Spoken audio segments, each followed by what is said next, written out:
Love the content, but I take your test with a grain of salt. No one is there to verify what and how you are testing. Your results could be bullshit depending on the narrative you're pushing. Okay, you know what? You got me. I'll admit it right now. I do have a narrative I am pushing. It's all a giant conspiracy designed to save the home recording engineer a whole bunch of money. Oh no!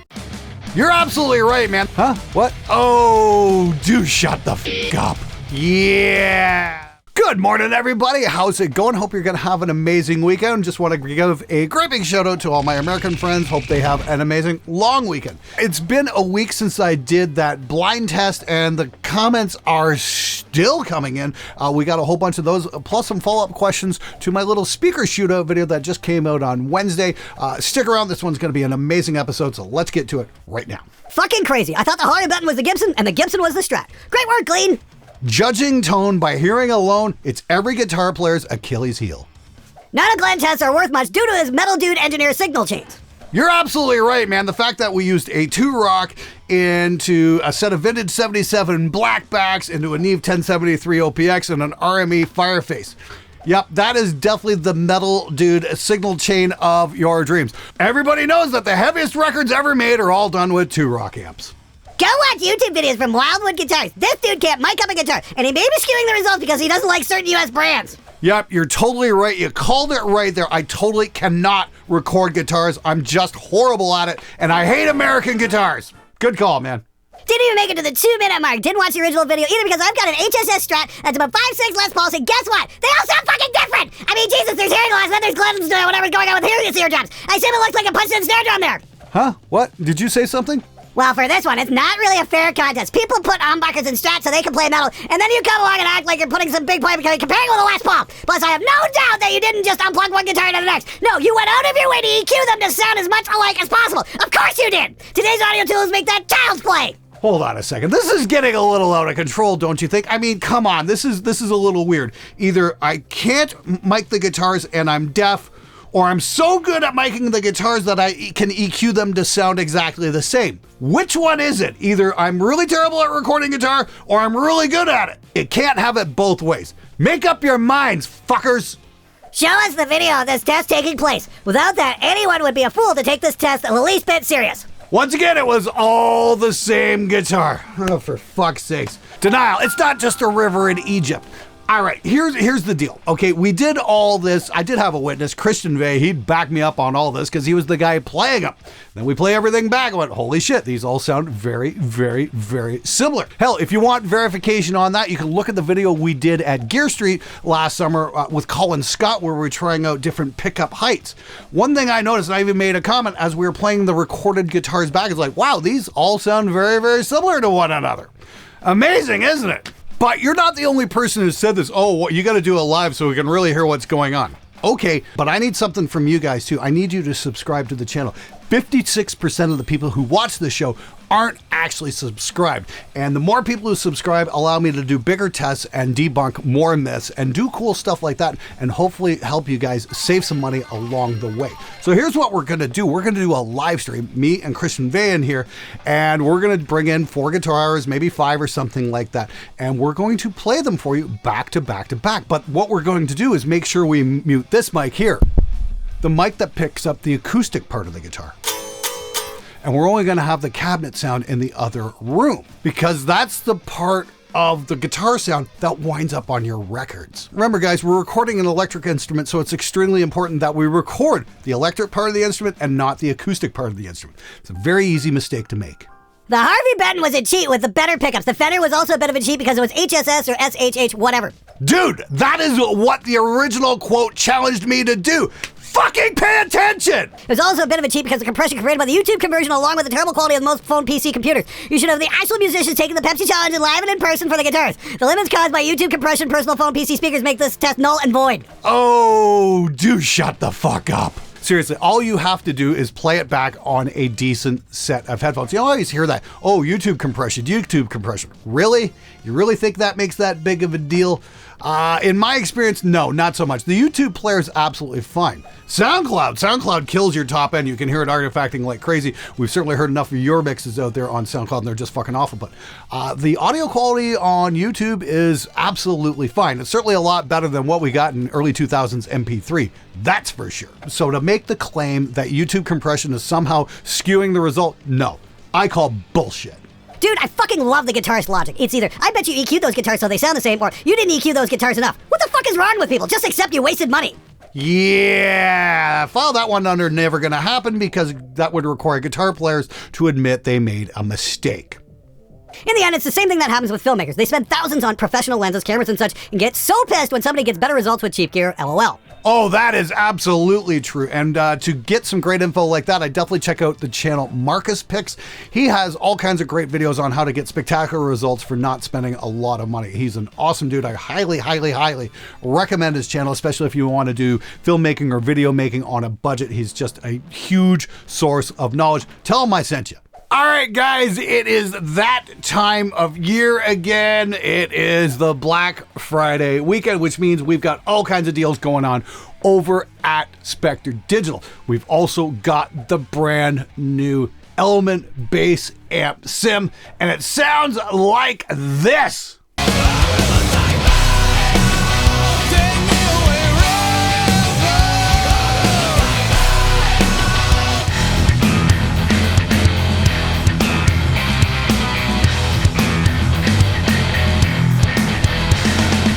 We have been working 2 years behind the scenes, and you guys have heard it for the last year. And so many of you have been asking, what's up with that tone, Glenn?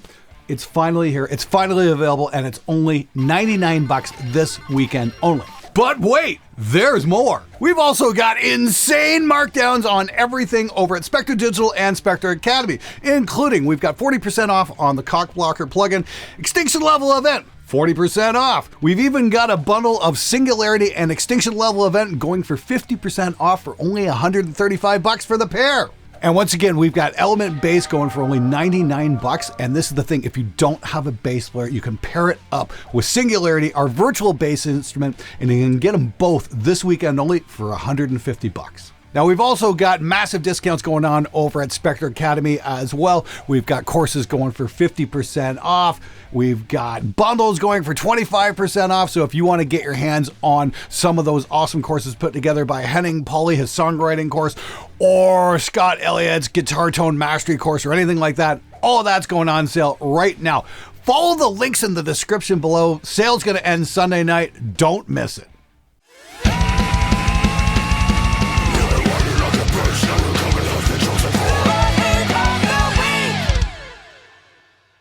By the way, the best context to hear the differences in any rig is at stage volumes with the band. The classic mistake of most electric musicians is to dial their tone in isolation without outside context. Quick way to make sure you sound bad in a mix. That's really funny because I always get people saying I do my demos in a mix all the time and then complain when I don't have solo tracks. Which one is it? Again, make up your minds, fuckers! Sure, tone-deaf guys can't hear a difference in any context, so what makes anyone think they can well be stressed with an increase in sound pressure? I reiterate, clickbait to help the tone-deaf guitarists feel better about their inability to discern nuanced differences, inevitably helping make them feel better about not spending their money on potentially better or more appropriate gear. Truly a disservice in so many ways. The intentions may be contrary, and I give credit and understand that much, but in the end, the result is rather polarizing and inspires disdain in a myriad of ways, obviously.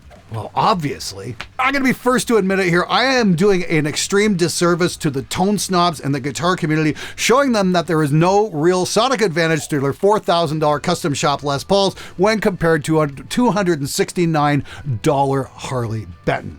And just in case that wasn't a big enough disservice, by the way, go fuck yourself. You failed to mention that guitars are generally paired with a certain amp. Fenders for Fenders, Marshalls for Gibson. Also, the pickup selection is important.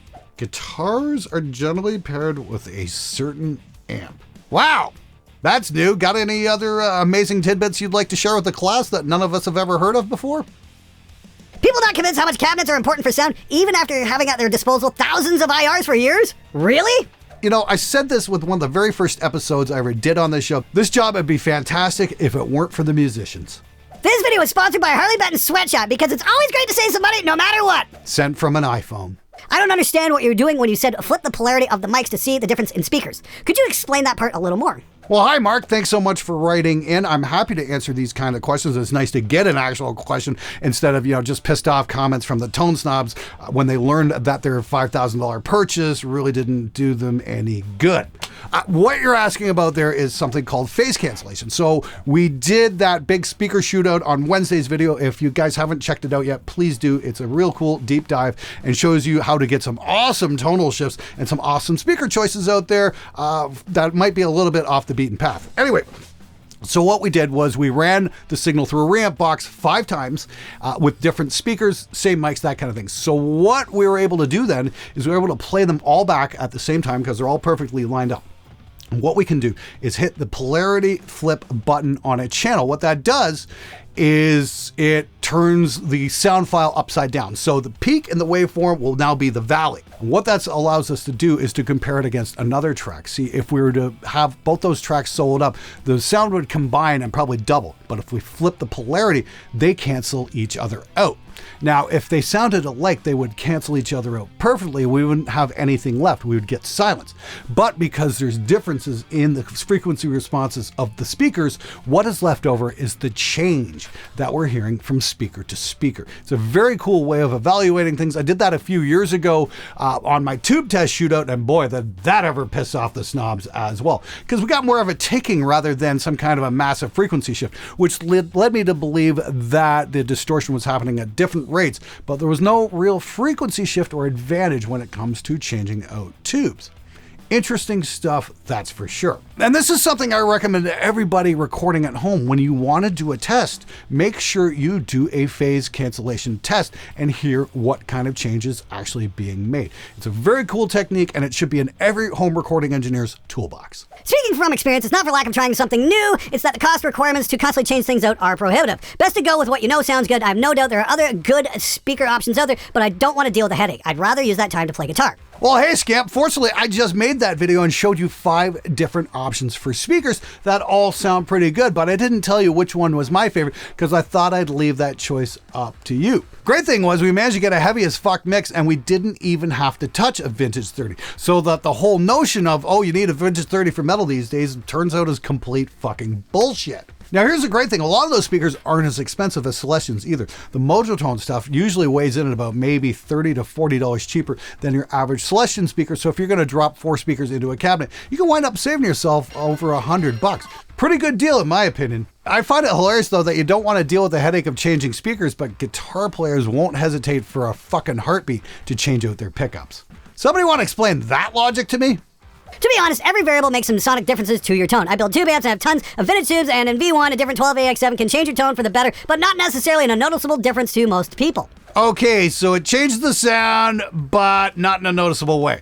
Well, you know what? Since we don't have hyper-developed superhuman hearing like you do, why not back that statement up with some frequency response graphs so you can enlighten us on what's going on? Because I'd certainly like to learn something here. Okay, here's my theory. Most people who have the money for an insanely priced made-in-America guitar-shaped piece of wood also has the money for a super expensive amp and cab. Said cab probably has some great speakers. On the other hand, if someone is just looking for an affordable instrument, they might buy a cheap and crappy amp because if spending $100 to $200 on a guitar, I'm not going to spend double that on an amp just to play at home. I know this is a long comment, but hey, it's my theory. People with a lot of money can hear the difference. That's a hypothesis, not a theory. My theory is, after working with guitar players for decades, is that most don't bother to make recordings and listen back to them. The great thing is, as a guitar player who doesn't have a lot of money, there's a lot of options in terms of amp sims out there, and you can get some really spectacular, not only amp sims, but IRs. There's even great ones out there for absolutely free that you can get massive shifts in tone, and you don't have to spend a lot of money. So if you don't have a lot of cash, I'd highly recommend going down that route. Remember, guys, it's a really fantastic time to be a guitar player. We've got so many great tones at our fingertips. The time for excuses is kind of past. Go out there, get some great tones, and more importantly, write some great songs.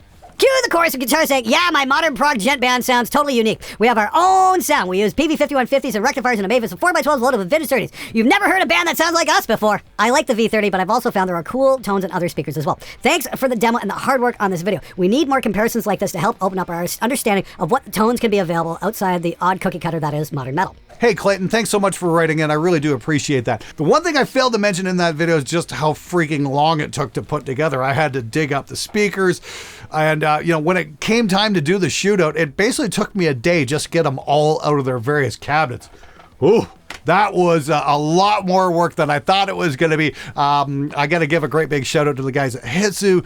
Their cabinet was the most solid piece of wood I've ever worked with. Just getting the back off it probably took me about a half an hour. I had a whole bunch of screwdrivers just trying to pry the thing open. Holy fuck. And then miking everything up, running the same piece through. Oh, yeah. That entire video was just a mountain of work to do. And I'm guessing that's why we don't see a lot of speaker swap videos out there, because it just fucking takes forever to do, and YouTube's always like content. I think I started that one like when I got home from Germany sometime in September, and it just came out last Wednesday. So thank you so much for that. It's nice to see some of the hard work get recognized for a change, and I hope the video was a benefit to the community out there as large. I'm not trying to shove anything down anyone's throats here or whatnot. I just wanted to give you guys a glimpse into a much larger world of guitar tone. There's so many options out there. Hopefully somebody out there will be willing to try something new. I saw a video today where a guy tried to refute Glenton's various myth busting. I wasn't going to click on it, but thought, why not? Maybe I'll see a guy post some of his own data. Nope, first point was just anecdotal, personal experience, no data, relied on my memory for an experience, totally subjective. I stopped watching LOL. Funny, I too have seen videos like that where guys have sat there and said, oh, Glenn Fricker's full of shit. I can tell the difference between this guitar and this guitar. Yet with absolutely no examples being made or shown or test data or anything. Funny thing is, when I'm working with guitar sounds, I can't remember how something sounded 30 seconds ago. And I can't tell what it really sounds like unless I've got something to directly compare it against. That's just my experience anyway. Hey Glenn, I used to be a guitar snob, but finally saw the error of my ways when I played my first Harley Benton guitar. I've collected over 20 of them and regularly gig with them on stage. I even sold my Gibson Les Paul Custom. The only reason I've changed pickups is because of feedback issues. Just give me a guitar that plays well, doesn't feedback, and stays in tune. And that, my friend, is the important part. Yeah, now, if your pickups are feeding back, change them out. Absolutely. I got my old Jackson Performer. It had terrible pickups in it because they would feedback like crazy. Put some EMGs in, and loved them. No problem there whatsoever. So yeah, that is probably the valid reason. Maybe if you want something with a slightly hotter output, but honestly, with a modern high gain amp, I really don't see the fucking point. Now, about the Harley Benton thing, a lot of you guys have been asking about the new S series by Solar. Got a bunch of comments on that in the last week, and believe me, I have noticed. So I reached out to the gang over at Solar Guitars, and I'm like, hey, can I check out an S-Type? And they're like, fuck yeah. So what I'm going to do is I'm going to shoot out this guitar versus some of my Harley Bentons and see who's got the better deal, because I think that would be a beneficial video to a lot of you guys. I know there's a lot of questions about this, and I don't want to bullshit. I really hope that S by Solar is as good as, say, my Harley Benton SG. Fingers crossed it is, but hey, no guarantees. All I can promise you is this: I will tell you guys the truth. Please subscribe, hit the notification bell, all of that jazz, so you guys get notified when that comes out, because I know there's a lot of you guys who want to see that. Okay, I'm going to practice more and worry less about all that tone bullshit, because it is evident that's a waste of time and money. You know what? That sounds like a wonderful idea. All right, that's it for this episode. I hope you guys have an absolutely wonderful weekend. Hey, don't forget about that Black Friday sale going on over at Spectre Digital. We've got the brand new Element Bass Sim plugin, and it sounds like this.